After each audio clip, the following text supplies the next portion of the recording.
O verbo haver, ele cai em prova. Gente, isso aqui é questão certa de prova, tá? O verbo haver será solicitado e muitas vezes em relação à concordância. Bom, vamos falar um pouquinho do verbo haver antes de nós pegarmos aqui algumas questões.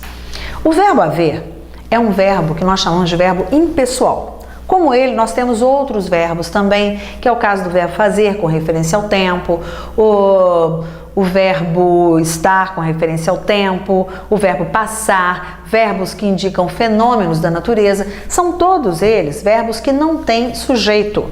Não existe ninguém praticando aquela ação, nem recebendo aquela ação. Na realidade, nós não temos ali o agente. Esses verbos, então, são chamados de verbos impessoais. E o principal verbo impessoal é o verbo haver. Mas claro que o verbo haver tem vários sentidos. E ele será impessoal, ou seja, não terá sujeito, quando ele estiver no sentido de existir ou acontecer. Quando ele tiver esse sentido, esse significado no contexto, ele é um verbo impessoal.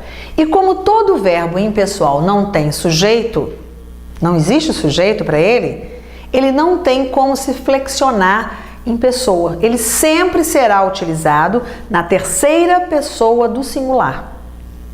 Os verbos, eles se flexionam de acordo com o sujeito, né? Na concordância verbal é assim, o verbo está na primeira pessoa do plural porque o sujeito está na primeira pessoa do plural. Terceira do singular, a mesma coisa porque o verbo está na terceira do singular. Primeira do singular, segunda, bom, primeira, segunda, terceira do singular, primeira, segunda e terceira do plural. Essa é a primeira regra de concordância que nós temos.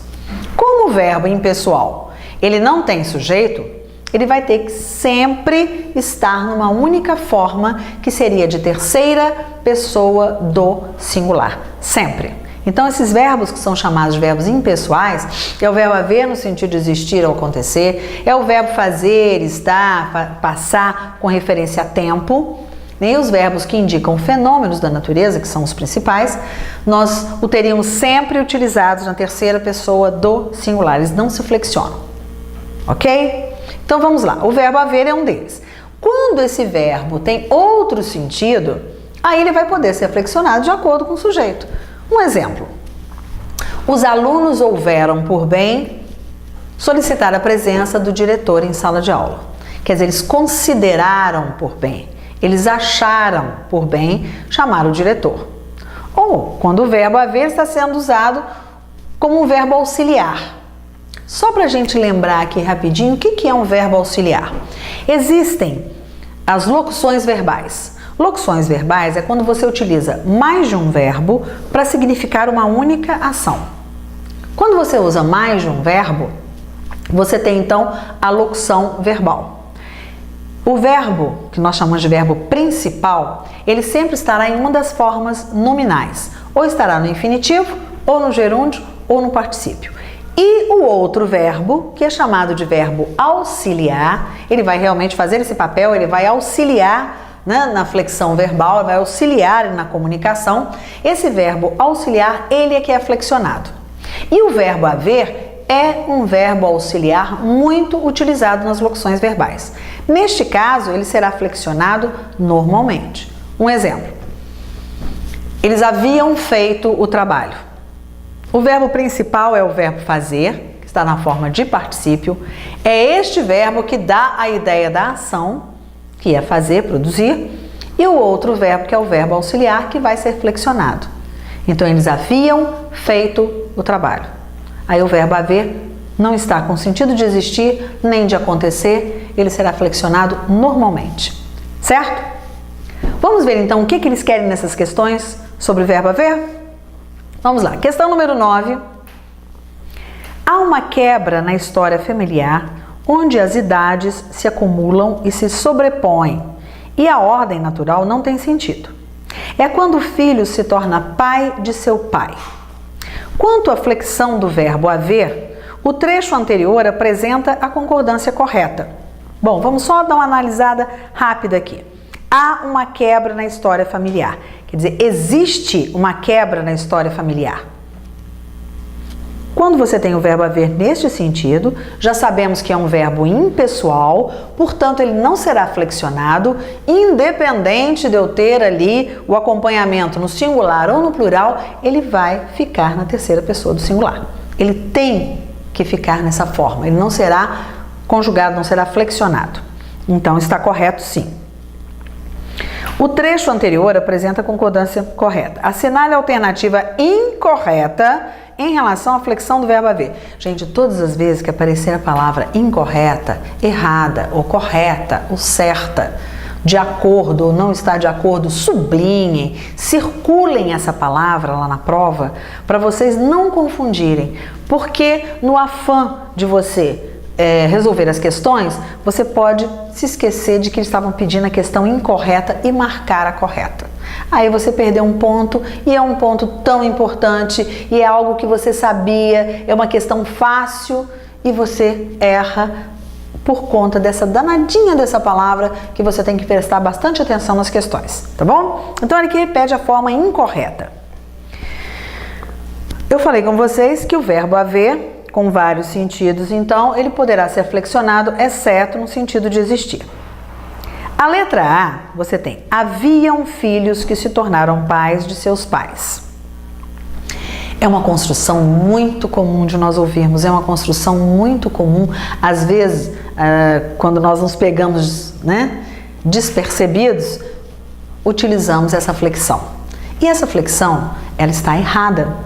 A letra A, quando você usa o verbo haver, ele aqui está no sentido de existir. Existem filhos. Se você utilizar o próprio verbo existir, tranquilamente você vai flexioná-lo, porque não é um verbo impessoal. É o verbo haver, no sentido de existir, é que é impessoal.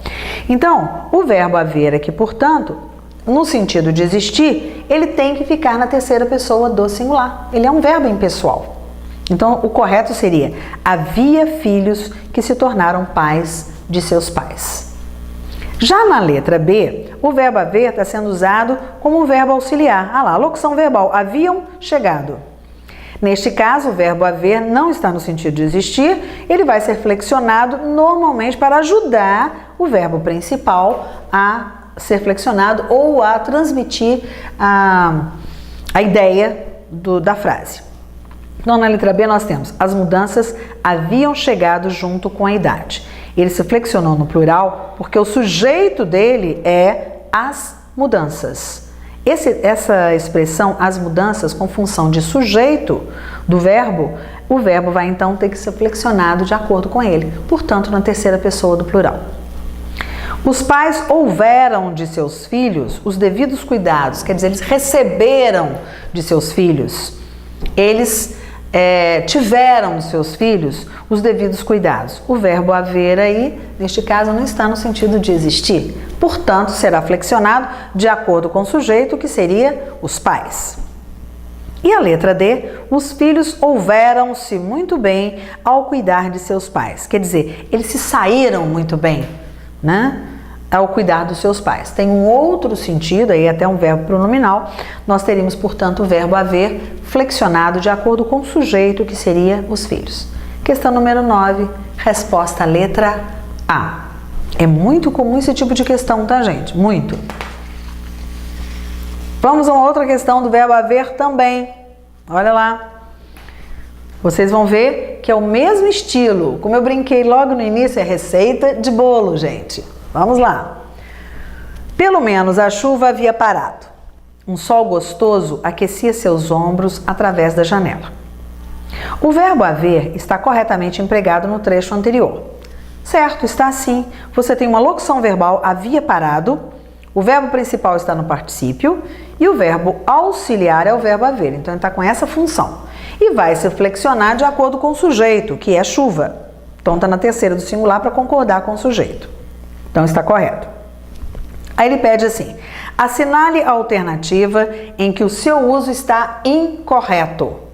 A palavra incorreto veio em caixa alta, ótimo, que aí você já bate o olho, já observa que ele quer o incorreto. Mas mesmo assim, se você puder sublinhar, se você puder circular a palavra, é bom para poder chamar a atenção. Letra A. Vamos às respostas. Na letra A está assim: haverá mudanças em relação à saúde. A palavra haverá, que é o verbo, está relacionado à palavra mudanças. A tendência que a gente tem é colocar isso no plural, porque a gente entende que ele deveria concordar com mudanças. Lê do engano. Na realidade, o verbo haver aí, ele está no sentido de acontecer, de existir, então ele não concorda com o elemento que vem em seguida. Este elemento que vem acompanhando o verbo haver, quando ele tem o sentido de existir ou de acontecer, ele tem a função de objeto direto. O verbo haver é um verbo transitivo direto, ele pede complemento, só que esse complemento vem se ligar a ele sem preposição obrigatória. Portanto, é chamado de objeto direto. E o verbo não concorda com o objeto, ele só concorda com o sujeito. Não há sujeito, não tem concordância. Letra A está correta. Letra B. Os pacientes houveram do médico a compaixão. Quer dizer, eles obtiveram do médico a compaixão. O verbo haver aí não está no sentido de existir, nem no sentido de acontecer. Portanto, ele não é um verbo impessoal, ele vai concordar com o seu sujeito, que seria os pacientes, a expressão os pacientes. Esse é o sujeito da frase e o verbo no sentido de obter ou de ter, né, do médico a compaixão, ele vai ser flexionado de acordo com o sujeito. Eu estou repetindo muito, gente, sujeito, concordância, justamente para vocês entenderem que verbo sempre será relacionado ao sujeito. Então, a primeira coisa, o ideal, quando você trabalha com verbo, é encontrar o verbo e procurar o sujeito na frase, que aí fica muito mais fácil. Quando não há o sujeito, obviamente, o verbo será impessoal. Na letra C está: haviam muitas pessoas à espera de uma consulta. A tendência que a gente tem é querer fazer a concordância com o elemento que vem em seguida ao verbo haver, quando ele está no sentido de existir ou de acontecer. Não pode. Não há sujeito, o verbo fica na terceira do singular. A letra C estaria errada. O correto seria: havia muitas pessoas à espera de uma consulta. E a letra D, nós temos ali o verbo haver sendo usado como um verbo auxiliar, acompanhando o verbo chegar, que é o verbo principal. Então, os pacientes haviam chegado cedo ao consultório do médico. O verbo auxiliar concorda com o sujeito, os pacientes. Portanto, na questão número 10, nós temos a letra C como a letra correta para vocês marcarem como resposta à solicitação da banca. Certo? Então, olha, é praticamente a mesma questão, né, o mesmo tipo de questão da que nós vimos anteriormente, da número 9. Eles pediam o erro e colocaram o mesmo erro, ou seja, o verbo haver flexionado quando ele não deve ser. Vamos lá, agora nós temos a impessoalidade também de verbos aqui, mas nós temos outros verbos sendo trabalhados na questão. Questão número 11 diz: acerca dos verbos sublinhados a seguir, assinale a alternativa que se difere das demais. Olha, a palavra importante também está em caixa alta, que é difere. Havendo ou não esse destaque, vocês devem destacar, né, sublinhando, circulando, para poder entender que aqui é diferente das outras. Letra A. Fazia um pouco de frio porque chovera à noite. Chuva fina, boba. O verbo fazer aí é um verbo impessoal. Ele normalmente não é um verbo impessoal, no sentido de produzir, ele é pessoal. Eu fiz um excelente trabalho, nós faremos uma festa para você, eles fizeram uma viagem extraordinária. Então, o verbo fazer, ele é um verbo pessoal. Ele é flexionado de acordo com o seu sujeito. Porém, quando ele está no sentido de tempo, seja tempo meteorológico ou um tempo cronológico, ele será um verbo impessoal, ele não possuirá sujeito. O elemento que vem acompanhando esse verbo é como, né? Nós já havíamos falado aqui sobre o verbo haver.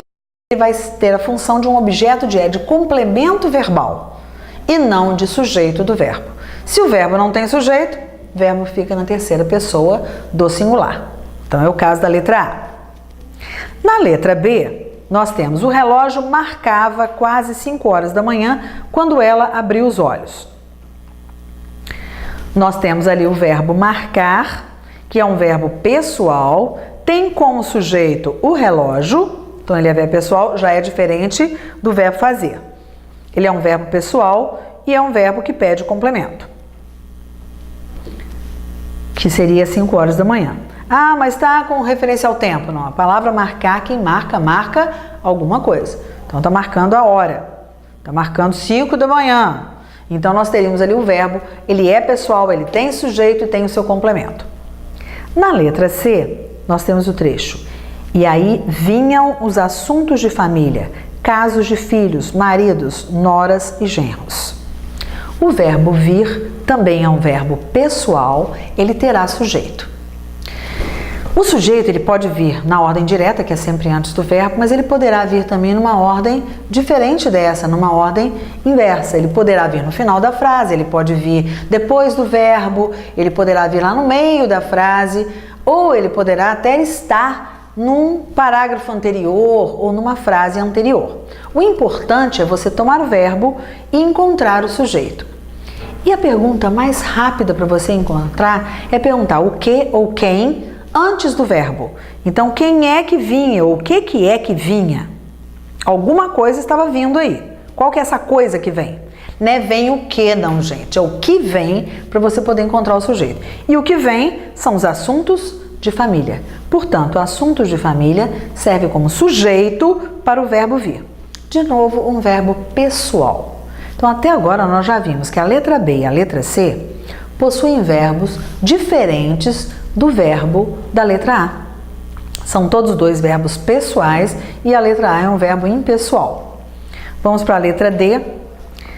E o falatório dos que acordaram cedo como ela misturava-se com o ronco de 2 ou 3 que ainda dormiam. Alguém acordou cedo. E quem acordou cedo foi esse os aí do dos. E o falatório dos, o falatório daqueles que acordaram cedo. Deixa eu fazer uma observaçãozinha rápida. O os, o a e o as, quando eles vêm antes do pronome relativo que, normalmente eles têm a função de um pronome demonstrativo. Eles podem substituir a palavra aquele ou aqueles, aquilo ou então aquela, se for o a ou as. Neste caso aqui, nós temos o os funcionando como um pronome demonstrativo. E aqui na frase vai fazer o papel de sujeito. Quando nós temos o que como pronome relativo, a concordância do verbo ela sempre se dará com o termo antecedente. Então seria e o falatório daqueles que acordaram cedo. Acordaram, então faz a concordância com esse os que tem o papel de pronome demonstrativo aqueles. Então também um verbo pessoal tem o seu sujeito. Todas as 3 questões anteriores têm o sujeito para o verbo. A única que está diferente aí é a letra A, em que você tem o verbo fazer como um verbo impessoal. Ok?